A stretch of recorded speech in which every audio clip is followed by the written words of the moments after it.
World-class supply chains create value. Joining us today to speak about that, Rajesh Kalidindi, CEO of LevaData. Rajesh, it's good to see you. Welcome. Thank you, Russell. Likewise.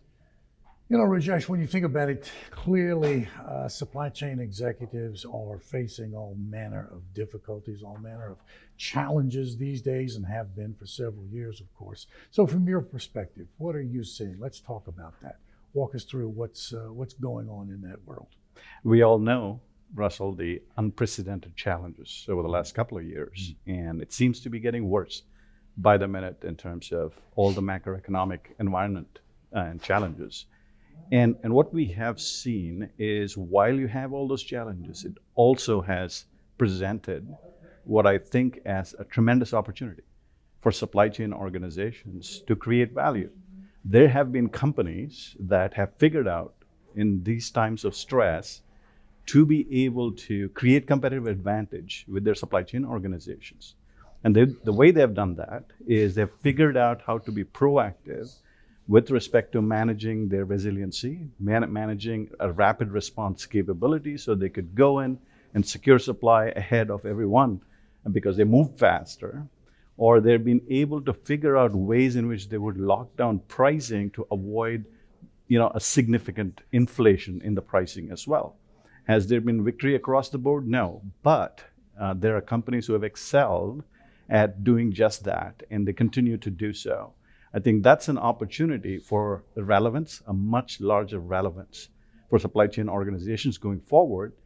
In the past, it was an afterthought, but no longer. We all know that it's up to the boardroom in terms of relevance. We all know that there's consensus that it needs to be invested in, and it as I said, a clear need for creating competitive advantage using those capabilities at this point.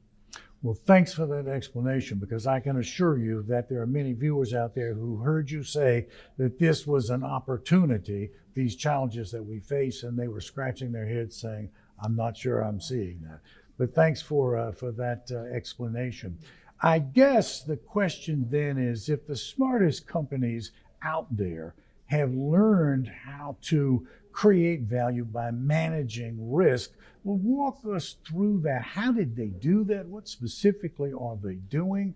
That's an example of the opportunity that you're talking about, but explain to us just how they're pulling that off. Yeah, there's two elements in which these companies have been successful in managing risk. Firstly, think about rapid response.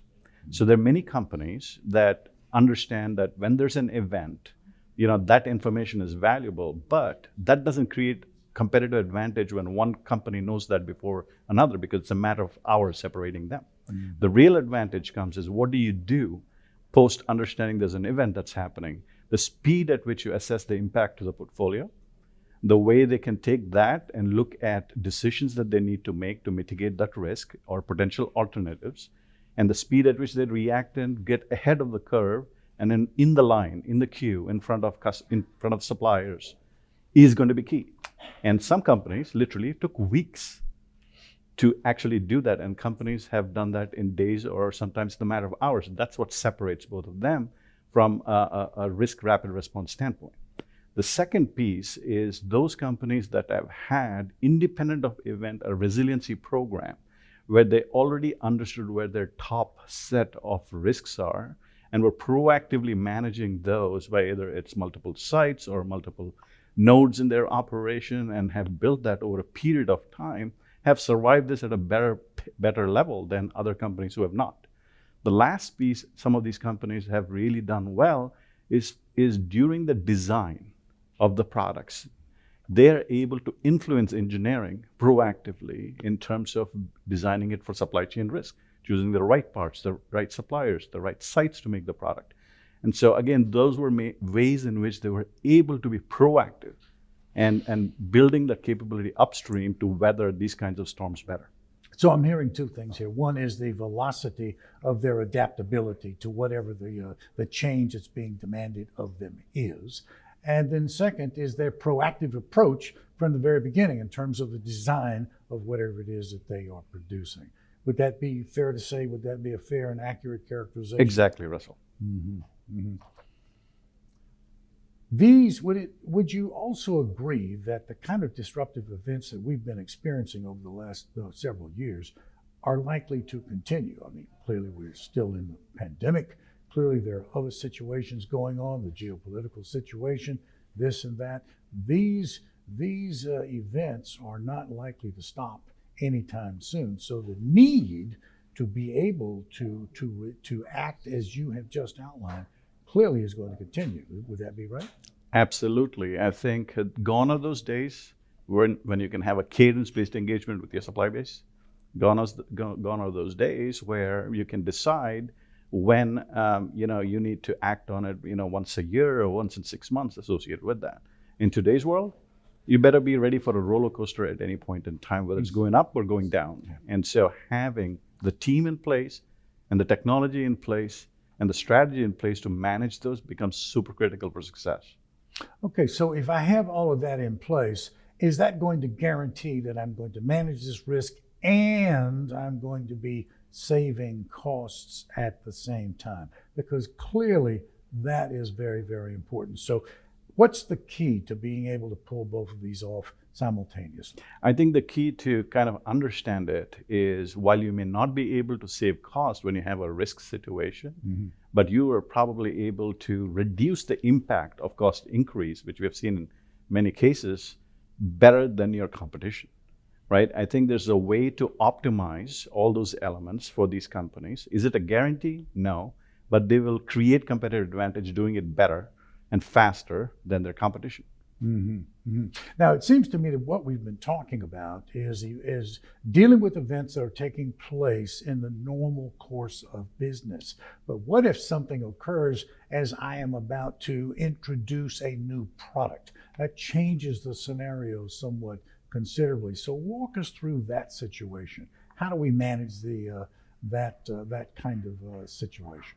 Yeah, when we look at new products, I mean, there are a lot of players within an organization that really supports bringing that product to market. That starts from the design engineers to working with product operations folks in supply chain, the manufacturing operations folks, the sourcing folks, et cetera. So as we go through the design process, the key element is going to be around them proactively collaborating and ensuring that you have built resiliency into that product while you're developing it. It could be as simple as ensuring for all the parts, for example, are multiple sourced, that can be multiple sourced, or essentially looking at plan B in terms of capacity and production numbers and allocation as well. And so there's several things like that can essentially be plugged in during the development, then rather than being an afterthought after it goes into production, that companies can do to mitigate potential disruption that may affect new product launches. Now we've mentioned this term resiliency several times now, but I want to define that, because that's not just merely a matter of reacting. That is being able to actually change and to do it quickly. That's the quick response that you're talking about in order to meet that challenge and to overcome it. Would that be fair to say? Yeah, I think it's a combination of that rapid response, but also, many companies look at visibility first and understanding where their hotspots are at any point in time, independent of an event. That itself is important, but not sufficient. What they also have to figure out is that proactively, they're continuing to work to reduce or basically improve their resiliency over a period of time. And so in a sense, resiliency, you measure that as independent of events. How are they able to ensure that they have a better risk profile for their supply chain? Excellent drill down on risk and resiliency. Excellent presentation. Rajesh, I'm sure that some viewers want to know a little bit of something about your company. So LevaData does what, and what does it do for its customers? Great, Russell. So LevaData is, as the name suggests, it's a company built on leveraging data for supply chain to make the right decisions to optimize cost and mitigate risk for supply chains. And the way we do it is, and as we walk through the interview, there are several elements where the traditional way of doing things was very cadence-based and reactive. We create a continuous sourcing capability where we provide insights based on changes to market information that is happening, whether it's related to an opportunity for cost reduction or a risk event that you need to be mitigated. We then help in essentially looking at the impact to your portfolio and then turn that into decisions and engage with the suppliers all in the same platform to be able to realize value for the supply chain. And that compression of insight to action creates agility in the sourcing process, which is an absolute must for enterprises going forward. Back to your question about market volatility requires you to essentially be nimble and agile, and that's what we provide with the power of data. Great drill down, and I think one that has probably saved somebody some money. Thank you, sir, for finding the time to speak with us today. Appreciate that. Thank you, Russell. I appreciate it. Rajesh Kalidindi, LevaData, speaking with us today about world-class supply chains and how they create value. Here's yours one. Thanks for watching.